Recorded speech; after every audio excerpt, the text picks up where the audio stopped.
একদিন মায়ের হাতে রান্না খেতে ভীষণ ইচ্ছে করবে, কিন্তু সেদিন হয়তো মা আর পাশে থাকবে না।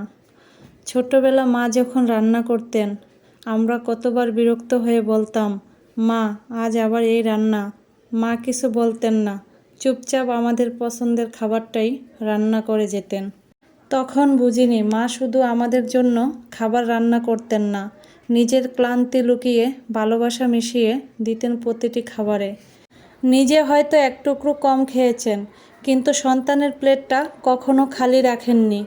আজ আমরা বড় হয়েছি, কত দামি খাবার খাই, কত রেস্টুরেন্টে যাই, তবু মায়ের হাতের সাধারণ ভাত তরকারির স্বাদটা কোথাও খুঁজে পাই না।